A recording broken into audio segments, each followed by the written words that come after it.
Master হরাইজনগুলোকে ইংরেজি বড় হাতের অক্ষর দিয়ে নির্দেশ করা হয়, যেমন ও ই, ও এ ই বি, সি ও ডি।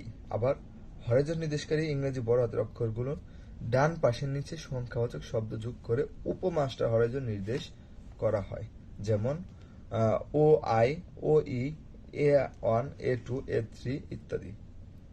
কোনো একটি হরাইজনকে তখনই মাস্টার হরাইজন বলা হয় যখন এই বৈশিষ্ট্যসমূহ সুস্পষ্টভাবে শনাক্ত করা যায় এবং তাদেরকে নির্ভুলভাবে পরিমাপ করা যায়।